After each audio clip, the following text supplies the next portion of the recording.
Hello friends, स्वागत है आपका भाग्य मंत्रा एस्ट्रोलॉजी एंड वास्तु सॉल्यूशंस में। और आज की इस वीडियो में हम बात करेंगे एस्ट्रोलॉजी के बारे में।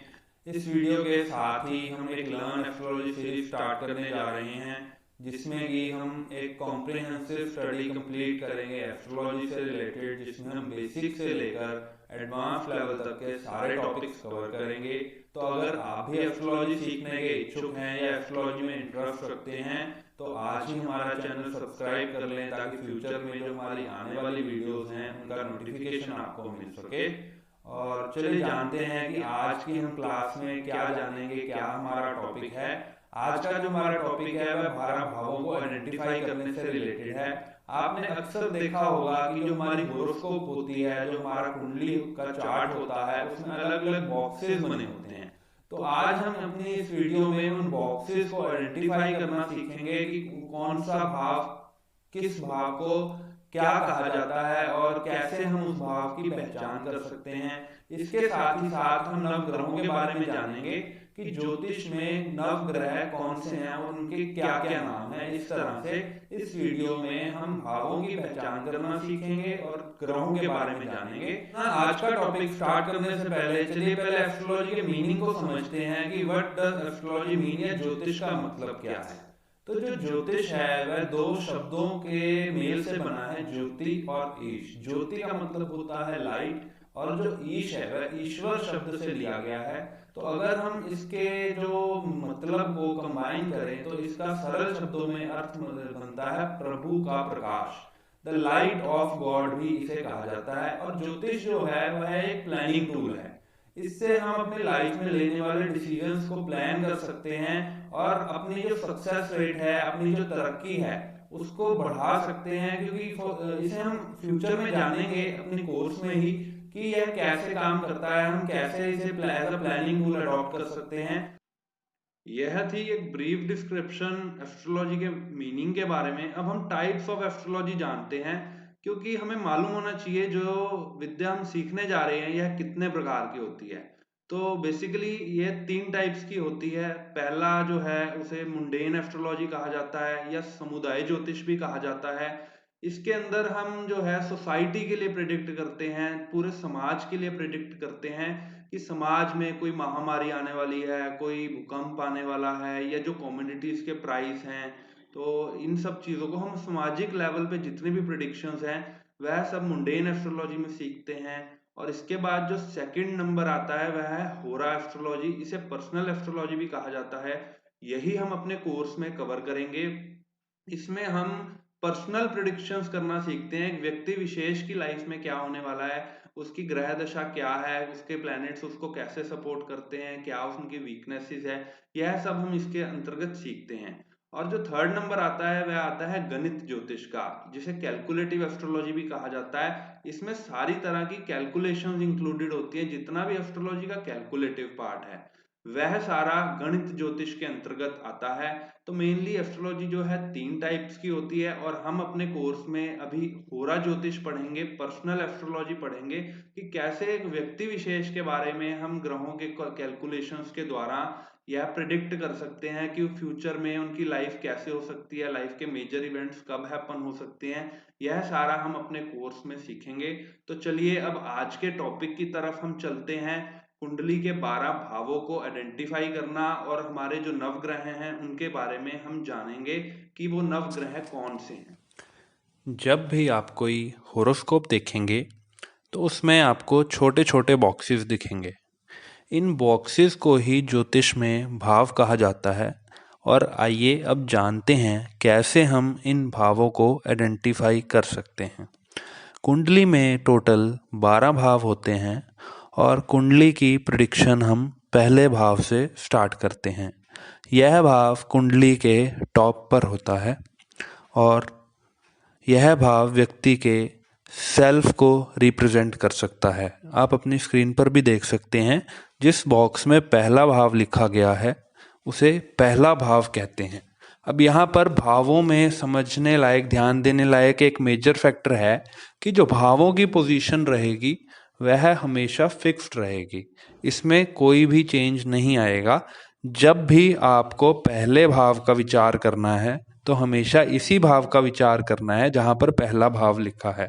जब आप एक होरोस्कोप को एनालाइज करेंगे तो आप देखेंगे इन भावों के अंदर अलग अलग नंबर्स लिखे हुए हैं। यह नंबर्स अक्सर चेंज होते रहते हैं क्योंकि राशियां जो है वह चलायमान है, वह थोड़े समय बाद चेंज हो जाती हैं। और लोगों को मोस्टली यहाँ कंफ्यूजन क्या होती है कि जिस भाव में जो नंबर लिखा होता है स्टार्टिंग डेज में, वह उस भाव को उस नंबर से जोड़कर देखते हैं। मान लीजिए अगर लगन में 5 नंबर लिखा है तो वहां पर इसका मतलब है सिंह राशि है। बट लोगों को ऐसा लगता है कि जहां पर 5 नंबर लिखा है उसे हम 5वां भाव लेंगे, तो यह गलती मत करें। आज की क्लास का टॉपिक भावों को आइडेंटिफाई करना है और इसको हम इसी वजह से सेपरेटली ले रहे हैं ताकि अब भावों में और राशियों में डिफ्रेंशिएट कर पाएं। तो जब भी आपको पहले भाव का विचार करना है, आपको हमेशा इसी भाव को देखना है इररिस्पेक्टिव ऑफ द फैक्ट कि उसमें क्या नंबर लिखा है। नंबर का रेलिवेंस हम अपनी अगली क्लास में जानेंगे कि कैसे हम भावों को राशियों से जोड़कर देखेंगे। तो आज के लिए आपको सिर्फ इतना सीखना है कि भाव कौन सा होता है। तो जौन से बॉक्स में जौन सा नंबर लिखा है, जौन सा भाव लिखा है मैंने, हमें वही भाव की पोजीशन फिक्स्ड रहेगी और हमेशा पहले भाव के लिए हमारे को यही भाव देखना है। और इसके बाद पहले भाव के बाद जो नंबर आता है वह सेकंड भाव का आता है और इससे अगला ही भाव सेकंड भाव कहलाएगा। इसको हम धन के लिए देखते हैं कि व्यक्ति की जो धन की स्थिति है वह कैसी होगी। दूसरे भाव से अगर हम आगे चलें तो तीसरा भाव आता है और तीसरे भाव का विचार भाई और बहनों से संबंधों के लिए किया जाता है कि एक व्यक्ति के जो भाई और बहनों से संबंध रहेंगे वह कैसे रहेंगे। तीसरे भाव के बाद हमारा चौथा भाव आता है। इस भाव से हम माता का विचार करते हैं। मदर से जो रिलेशनशिप्स हैं व्यक्ति के, वह कैसे रहेंगे, यह आंकलन करने के लिए हम चौथे भाव को देखते हैं। चौथे भाव से जब हम आगे चलते हैं तो 5वां भाव आता है। यह भाव हम संतान सुख के लिए देखते हैं। यह सारे टॉपिक्स हम बहुत ही अच्छी हेल्दी डिस्कशन करेंगे। इन सब टॉपिक पर अलग अलग वीडियोस बनाएंगे। यह सिर्फ एक ब्रीफ इंट्रोडक्शन है ताकि आप भावों को पहचानना शुरू कर दें। इन भावों को हम सेपरेटली भी पढ़ेंगे और पूरी डिटेल में पढ़ेंगे। अब 5वें भाव के बाद जो छठा भाव है वह उससे ही अगला भाव है और इसको हम रोग के लिए देखते हैं कि व्यक्ति को कौन सा रोग परेशान कर सकता है, जीवन में किस प्रकार के रोग उन्हें फेस करने पड़ सकते हैं। छठे भाव से अगला भाव 7वां भाव कहलाता है और इसे हम विवाह के लिए देखते हैं।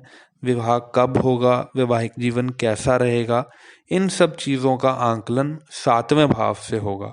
जब भी हमारे को विवाह से रिलेटेड कुछ देखना होगा, कुछ प्रिडिक्ट करना होगा, तो हमारे को इसी भाव को देखना है। 7वें भाव के बाद 8वां भाव आता है। 8वें भाव को हम मृत्यु के विचार के लिए देखते हैं। और जब हम 8वें भाव से आगे चलेंगे तो 8वें भाव से अगला भाव है 9वां भाव और इसका विचार हम भाग्य के आंकलन के लिए करते हैं कि व्यक्ति का जो लक फैक्टर है वह कितना स्ट्रांग है, भाग्य की सपोर्ट व्यक्ति को जीवन में मिलेगी या नहीं मिलेगी। इन सब चीज़ों का आंकलन 9वें भाव से किया जाता है। 9वें भाव से अगला भाव 10वां भाव कहलाता है। यह व्यक्ति की बिजनेस या प्रोफेशनल लाइफ के बारे में बताता है और इससे हम व्यक्ति के आजीविका का आंकलन करते हैं। 10वें भाव से अगला भाव 11वां भाव कहलाता है। 11वें भाव से हम लाभ की स्थिति का आंकलन करते हैं कि व्यक्ति को अपने जीवन में जो प्रॉफिट्स होंगे, जो लाभ होंगे, वह कितने होंगे और उसका क्या स्तर रहेगा। 11वें भाव के बाद हमारा आखिरी भाव आता है जो कि 12वां भाव है। इस भाव से हम अपने जीवन में होने वाले खर्चों के बारे में और नुकसान के बारे में जानते हैं कि हमारे जीवन में किस प्रकार के खर्चे या किस समय पर कोई अनावश्यक खर्च आने वाला है या खर्चों की स्थिति ओवरऑल कैसी रहेगी। तो इस तरह हमने अभी तक जाना 12 भावों के बारे में। फिर से रिपीट करूंगा, इन भावों की जो प्लेसमेंट रहेगी यह हमेशा फिक्स रहेगी। हर कुंडली में जो पहला भाव रहेगा वह सेम रहेगा, 7वां भाव रहेगा वह सेम रहेगा। जो इसमें राशियां हैं उनका जो है परिवर्तन होता रहता है, उसे हम अपनी अगली क्लास में जानेंगे। तो चलिए अब हम ग्रहों के बारे में जानते हैं। ज्योतिष में नवग्रहों का वर्णन है और यह कौन कौन से ग्रह हैं, अब हम इनकी पहचान करेंगे। ज्योतिष में पहला ग्रह सूर्य ग्रह है और इसे ग्रहों का राजा कहा गया है। ग्रहों के बारे में भी हम बहुत ही डिटेल में चर्चा करेंगे, इंडिपेंडेंट इनकी अलग अलग वीडियोस बनाएंगे, पर अभी सिर्फ पहचान के लिए हम नव ग्रहों के नाम पहचानेंगे कि ग्रहों में कौन कौन से नाम हैं और वो किस किस पोजीशन के लिए देखे जाते हैं। तो सूर्य के बाद जो दूसरा ग्रह है वह चंद्रमा है और इसको ज्योतिष में रानी की संज्ञा दी गई है। प्लैनेटरी कैबिनेट में यह रानी इसको कहा गया है। चंद्रमा के बाद जो तीसरा ग्रह आता है वह है मंगल ग्रह और मंगल ग्रह को ग्रहों में सेनापति की संज्ञा प्राप्त है।